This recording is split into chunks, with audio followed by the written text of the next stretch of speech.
रायजोफोर नोंथांमोना नेनाय बायदियैनो फाइनालि जोंनि गेजेराव क'क्राझार 1 नं लकसभानिफ्राय जाय एमपि इलेक्शननि जाय रिजाल्ट बियो गमामायैनो फोरमायबाय। नाथाय दासिमावबो साननाया सोलिगासिनो दङब्लाबो बेवहाय फाइनाल जोङो हमनानै लानो हाबाय जे क'क्राझार लकसभानिफ्राय इउपिपिएलनि बिजाथि बा एनडिएनि बिजाथि मानगोनां जयन्त बसुमतारी बिथां सारखौनो दायो देरहासारबाय। नैबे बाथ्राया गोबां खौरां बिजोङाव गोसारगासिनो दङ। बिथाङा गासै 4,52,000 बेनि एबाबाव दायो भट मोननानै देरहासार जाबाय। बेखौ गोबाङानो मिन्थिखाबाय।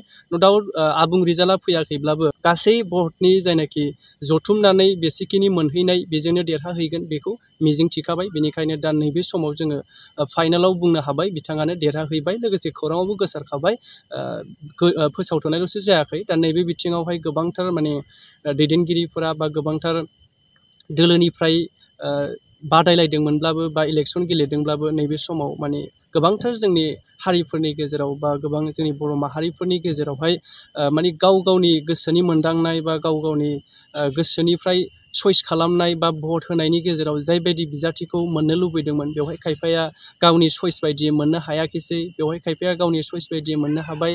बेवहाय माखासेया रंजानाय मोनबाय आरो माखासेया दुखु मोनबाय। दा नैबे समावहाय जोङो राजखान्थिया मा बेखौ बुजिनांगोन। बेवहाय जोङो सोरबा देरहाबाय बैखौ सोरबाया माने गाज्रि मोननानै बा सोरबाया जेनबाय बैफोरखौ बखिनानै लाब गैया। जोङो समाजाव जयै संसाराव सोलिग्रा हिसाबै जायखि दैदेनगिरिया देरहाया मानो दिनै जोंनि गेजेराव बर' दैदेनगिरियानो जिहेतु एमपि महरै फैबाय। जिहेतु जोङो रायजोनि थाखाय मोजां हाबा मावनांगोन बेखौ जोङो नारसोमनांगोन बा बुंनांगोन जिहेतु देरहाबाय हिसाबै। दा नैबे समाव जोङो माने जोंनि खायफा गामि ओनसोलफोराव जानो नागिरो जाय माने जेननाय मानसिफोरखौ देरहाग्रा मानसिफोरा खायफा माने गाज्रि रावै बखिनाय बा माखासे आखल दिन्थिनाय जानो नागिरो बा माखासे देरहानायखौबो सोंखारिनायखौ जोङो नुनो मोननाय जायो। नाथाय जोंनि गेजेराव जाहाथे दा फैथों नैबेबायदि थासारिया जायनि थाखाय नैबे भिडिअनि गेजेरजों आङो फोरमायनानै होबाय।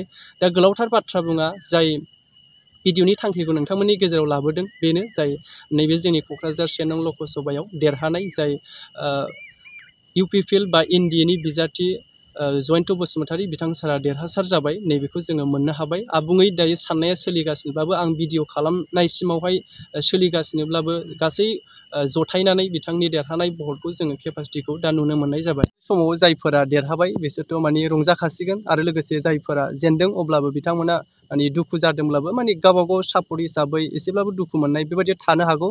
नाथाय एक्सुवेलि जोङो बयबो माने खौसेयै राजखान्थिया दिनै दं गाबोन गैयाना। दिनै सोरबा देरहादोंब्ला फैबाय थानाय समाव जेननो गोनां जागोनलाय आरो सोरबा जेननाया जोंनि गेजेराव देरहानानै फैगोनलाय। बेबायदिनो जोंनि गेजेराव सोलाय सोल' राजखान्थियाव गोजोर नङा। दा नैबे समाव बांद्राय गोलावथार बाथ्रा बुंनो थाङा। बयबो माने खौसेथियै जोङो जिहेतु इलेक्शनखौ लानानै राजखान्थिखौ लानानै गावजों गाव हिंसा जालाया। नैबे समाव सोरबाया जेनबाय सोरबाया देरहाबाय बेबायदि थासारिखौ लानानै गावजों गाव नांलाय खमलाय जायालासे बयबो जोङो खौसेयै जाहाथे समाजाव गोरोबनानै थायो नैबे मोन्दांथिखौ आंनिफ्राय फोरमायहरबाय। जोबनायावहाय नोंथांमोननि गेजेराव बयनिसिमबो भिडिअखौ जोबजासे नायलायनायनि थाखाय थेंक इउ सो माच।